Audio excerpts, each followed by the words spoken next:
Ni semua orang cakap pakai kepala lutut. Brainless human being. Ini lah. Pertama sekali, saya nak beritahu, dia ni kalau bagi idea, semua idea-idea yang keluar. Contohnya, dia bagi idea, pemuda UMNO patutnya diturunkan daripada 40 tahun, turun kepada 35 tahun. Ini idea Khairi Jamaluddin. Tapi bila masa dia buat idea, bila dia dah berusia 41 tahun, baru dia buat idea tersebut. Kenapa ketika kau berusia 30 tahun, dah ada dalam pergerakan pemuda, kau jadi exco pemuda, ketika tu kau tak buat? Idea bodoh Khairi Jamaluddin ini sama juga dengan idea bodoh Mahathir Mohamad. Mahathir keluar kenyataan apa? Dia kata Perdana Menteri ini kita perlu limitkan hanya 2 penggal. Masa kau 22 tahun, duduk dalam kerajaan, kenapa kau tak buat? Bila kau umur dah 93 tahun, dalam tempoh 22 bulan orang bagi kau peluang kedua jadi Perdana Menteri, ketika itu kau dah tahu, kau punya nyawa pun tak boleh sampai 2 penggal.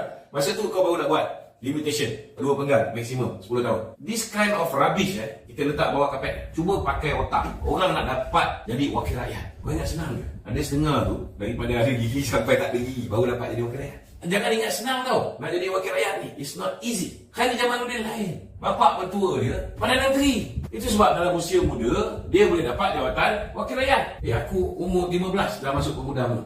Dah pakai baju putih seluar hitam, pakai beret merah. Umur 22 aku dah berkecimpung dalam politik peringkat federal. Sampai sekarang tak merasa jadi wakil rakyat. Umur dah 50. So you just imagine, orang yang nak jadi wakil rakyat ni, dia berkhidmat untuk rakyat sekian lama. Bila umur dah 50, 55 baru dapat jadi wakil rakyat. Dah lah, gaji wakil rakyat kat Malaysia antara yang paling hampir. Sedar tak? Gaji wakil rakyat kita yang kecil ni puncanya, berlakunya rasuah, salah guna kuasa. Sebab apa? Sebab bil elektrik tak boleh bayar, rakyat pergi cari wakil rakyat. Bila anak nak pergi sekolah, anak nak pergi universiti, cari wakil rakyat. Kereta nak kena tarik, cari wakil rakyat. Semua masalah, semua wakil rakyat kena selesaikan. Wakil rakyat biasa they will spend around 20 to 30,000 per month. Sedangkan gaji yang dia dapat sebagai wakil rakyat tak sampai macam tu. Kalau dulu lagi lah, wakil rakyat 3,500 je. Cakap ni, cubalah pakai otak sikit. Tengok Singapura, apa Singapura buat? Macam mana Singapura, dia punya kadar rasuah dia tak macam kat kita. Sebab wakil rakyat dia gaji besar. So ada benda kita boleh ikut lah cakap Khairi Jamaluddin ni. But there are certain things, idea-idea ni kalau idea-idea dia tak mencerminkan dia ni belajar kat Oxford. Cuba imagine kalau wakil rakyat kita ni tak ada pencen, apa dia akan buat? 5 tahun dia jadi wakil rakyat, dia akan ambil kesempatan. Dan bukan setakat ambil kesempatan, dia akan ambil apa yang sempat. So how can you get a clean government? Kita tak payah cerita panjang lah. Kita tengok KJ sendiri. Bila dia ada peluang jadi Menteri Kesihatan, apa dia buat? Definitely people like him, he don't care about pension. But if someone is clean, seorang yang bersih, tak makan rasuah, tak salah guna kuasa, tak paksa orang ambil vaksin, vaksin dah berlebihan, pergi order lagi vaksin. This kind of people, they need this pension. Kalau tak ada pension ni, kau tengok berapa orang kita punya wakil rakyat. Tak payah cerita banyak lah. Kita tengok veteran-veteran Angkatan Tentera yang godong kaki apa semua sekali, yang tak ada pencet. Apa jadikan dia? Ini wakil rakyat ni penggubal dasar negara tu. Janganlah kerana nak populis macam Syed Saddiq Sigaraga. Ni otak Syed Saddiq dengan otak AJ ni lebih sama. Dia nak cakap benda yang rakyat sedap dengar. Rakyat banyak tak berfikir, tak pakai otak. Semua idea-idea ni dia nampak bernas, tapi dia tak fikir kesan jangka panjang. Kalau you nafikan hak wakil rakyat untuk dapat pencen, maka peluang yang dia ada 5 tahun jadi wakil rakyat tu, peluang itu akan memusnahkan negara. Lagi banyak duit negara akan hilang bila kita melahirkan lebih banyak manusia macam Syed Saddiq dengan Khairi Jamaluddin. Logiklah sikit. Penjawab awam kena faham, penjawab awam dia ada 2. Satu, dia ada pencen, atau dia ada pilihan, dia boleh ambil sistem KWSP, EPF. Bila duit dia masuk kepada skim pencen, maka kerajaan tak bayar untuk KWSP. Potongan KWSP tak berlaku di situ. Pergi ke skim pencen. Mana kau boleh tiba-tiba hapuskan pencen sedangkan duit sama-sama. Ada yang pilih letak duit dekat KWSP, KWSP lah dia. Ada yang pilih sistem pencen, sistem pencen. You should leave the option open. Kerajaan tetap kena carum juga bagi pihak pekerja-pekerja ni. Belajar tinggi ni, tolonglah come up with good ideas. Dia pelik bila ada pihak sana mengatakan bahawa UMNO yang tolak perpaduan. Sebenarnya yang tolak perpaduan adalah mereka.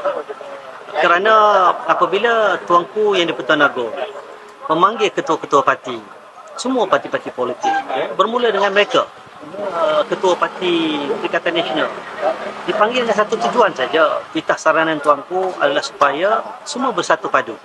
Dan sebab tidak ada siapa yang menang, tidak ada siapa yang boleh menubuhkan kerajaan. Jadi titah Tuanku tubuhlah kerajaan perpaduan. Waktu itu 19 parti setuju, satu saja parti tolak.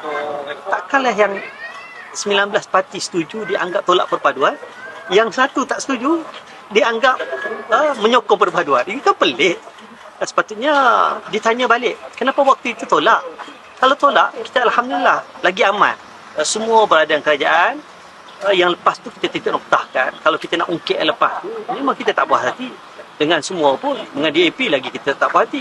Dengan PKR kita tak puas hati. Tetapi kerana kita menitik noktahkan perkara yang lepas dan semua sepakat dengan syarat-syarat yang UMNO letakkan. Saya terlibat sendiri sebagai salah seorang yang mendraft syarat-syarat tersebut.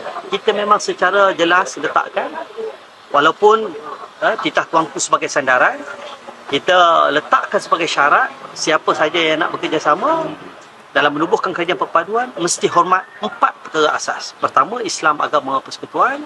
Yang kedua, kedudukan istimewa orang Melayu. Perkara 3, perkara 153, institusi Raja Melayu jangan diperlekehkan dan diremehkan, dan bahasa Melayu bahasa kebangsaan. Itu 4 teras. Yang lain itu hanyalah ada 9 muka surat. Saya ingat lagi kerana saya terlibat secara langsung dalam hal ini.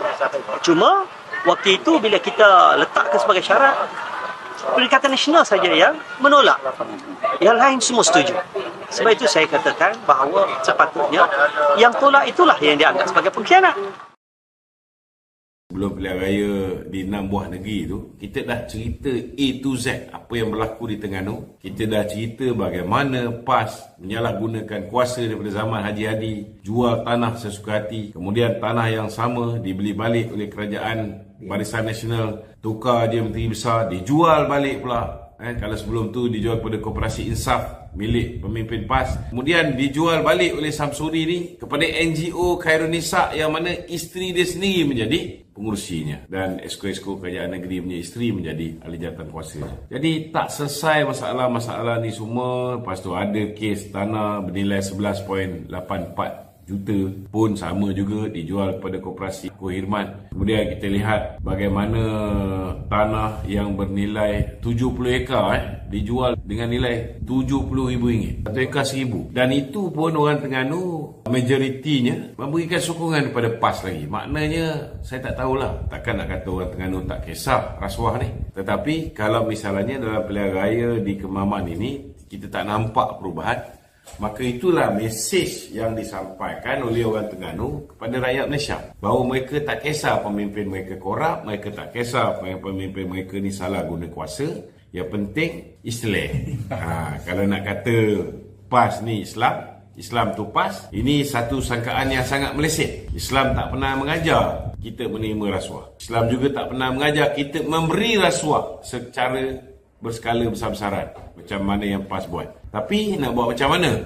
Orang-orang di negeri-negeri yang dikuasai oleh PAS ini, hati mereka ni sudah dibutakan oleh pemimpin-pemimpin PAS. Mereka percaya bahawa masuk PAS tu masuk Islam, keluar PAS ni keluar Islam.